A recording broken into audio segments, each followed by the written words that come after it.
Bonjour à toutes et à tous et bienvenue dans cette nouvelle émission Parole de foi. Aujourd'hui, j'aimerais vous partager une nouvelle pensée et nous allons lire en introduction un verset qui se trouve dans Éphésiens au chapitre 6 et au verset 18.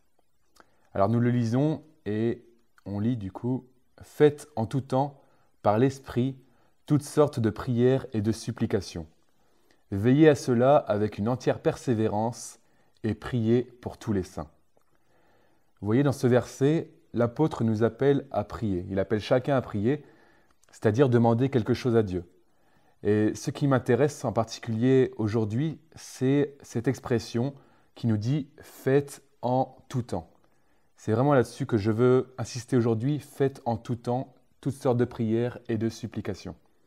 Cela implique que nous pouvons prier Dieu, nous pouvons lui parler et lui remettre quelque chose entre ses mains à n'importe quel moment de la journée ou n'importe où. Que ce soit pendant la nuit, que ce soit pendant la journée, que ce soit à un endroit en particulier ou dans notre chambre, eh bien nous pouvons le faire n'importe où. Et c'est intéressant aussi de voir que la version de la Bible du Semeur nous dit « En toutes circonstances, faites toutes sortes de prières et de requêtes sous la conduite de l'Esprit ». Là aussi, c'est intéressant de voir cette expression. Alors nous avons « fait en tout temps » dans la version que nous lisons habituellement, donc la version Louis II. Et là, nous avons en toutes circonstances. Alors nous pouvons prier Dieu, avoir cette relation personnelle avec lui, quelle que soit notre situation, quelle que soit la situation par laquelle nous passons. Peut-être que ça va mal, peut-être que tout va bien, mais nous savons que nous pouvons le prier simplement. Alors nous avons aujourd'hui dans notre société, parfois nous avons un système de prière un peu tourné quand nous avons des besoins personnels. Parce que peut-être que c'est ce que nous voyons parfois au quotidien.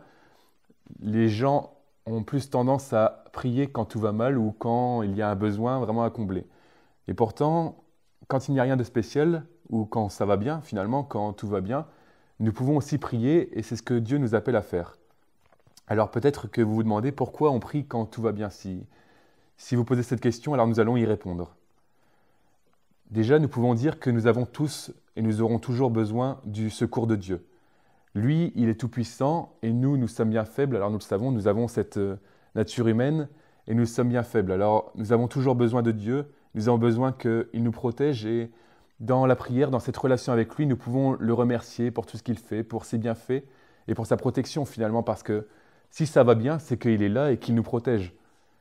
Et il y a un autre verset encore dans 1 Thessaloniciens 5,17, c'est un autre verset bien connu sur la prière qui nous dit, c'est assez court, il nous dit « priez sans cesse ». Et on peut même lire ensuite ce qui est écrit au verset 18 « Rendez grâce en toutes choses, car c'est à votre égard la volonté de Dieu en Jésus-Christ ».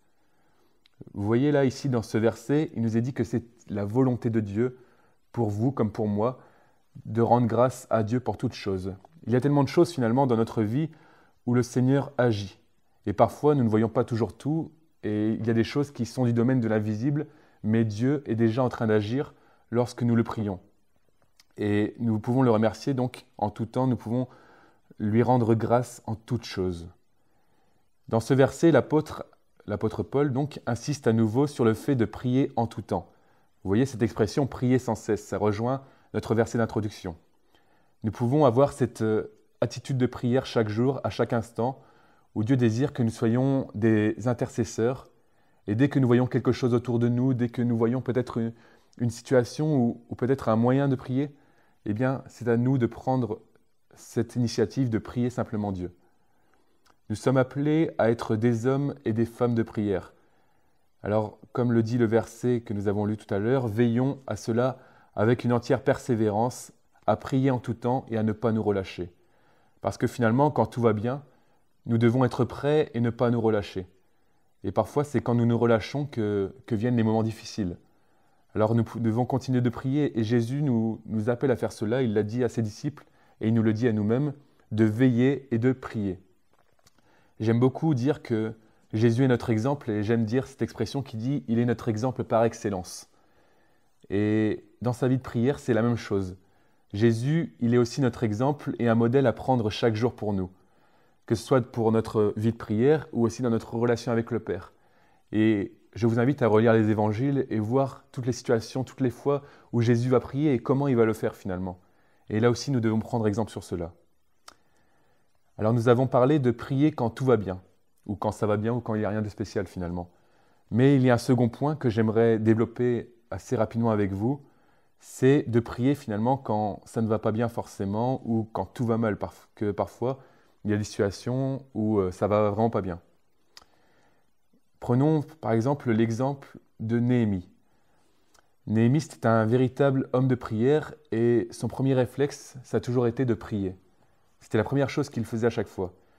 Quand on lit le chapitre 2, et notamment verset 4, avant même de répondre au roi, Néhémie pria le Dieu des cieux, il nous est dit. C'est la première chose qu'il fait, c'est de prier Dieu. Et plusieurs fois, tout au long de ce livre de Néhémie, nous voyons que son premier réflexe a toujours été de prier. Ce qui marque surtout le premier chapitre du livre de Néhémie, c'est cette prière d'un homme qui porte un fardeau sur le cœur. Il voit son peuple qui vit de grandes épreuves, qui vit vraiment de moments difficiles, mais il nous dit Néhémie au chapitre 1, verset 4, « Lorsque j'entendis ces choses, je m'assis et je pleurais. Je fus plusieurs jours dans la désolation, mais je jeûnais et je priais devant le Dieu des cieux. » Vous voyez, il constate vraiment ce qu'il se passe, il constate les difficultés par lesquelles son peuple passe, et il dit même qu'il est dans la désolation pendant plusieurs jours, mais son réflexe, ça a toujours été de prier et de jeûner.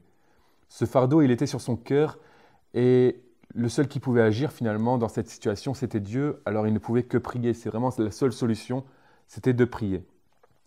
Et on voit notamment qu'il a toujours persévéré dans la prière parce que entre le premier verset du chapitre 1 et le début du chapitre 2 de Néhémie, on voit qu'il s'est écoulé 4 mois entre le début de la prière et quand il reçoit l'exaucement de sa prière. Nous savons aussi que Néhémie a toujours été un homme qui a été un homme de prière, et il va notamment, avec Esdras, être un vecteur important du réveil au milieu de son peuple.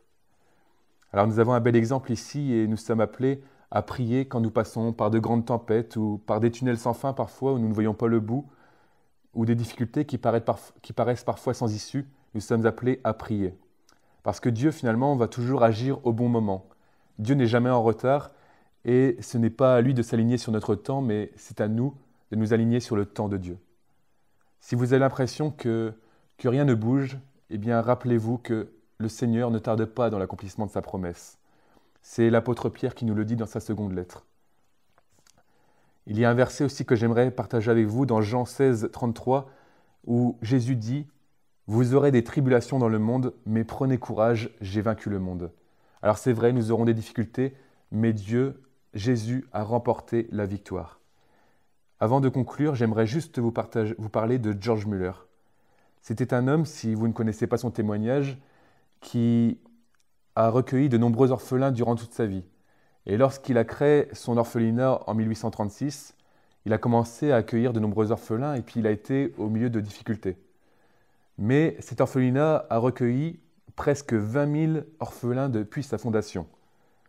Plusieurs fois, il nous est dit qu'il a presque manqué de nourriture pour ses orphelins, mais Dieu a toujours pourvu, même jusqu'au dernier moment, parce qu'il priait Dieu et Dieu a exaucé. Alors voilà, souvenez-vous vraiment que Dieu ne manque jamais d'agir pour nous, de pourvoir à nos besoins, de répondre à la prière, même jusqu'au dernier moment. Que vous puissiez vraiment être bénis, et j'aimerais juste vous relire ce verset avant de conclure, en conclusion. En toutes circonstances, faites toutes sortes de prières et de requêtes sous la conduite de l'Esprit. Que nous puissions prendre cette parole pour chacun de nous et vraiment que notre vie de prière puisse être changée. Voilà, soyez bénis et je vous dis à bientôt pour une nouvelle émission Parole de foi.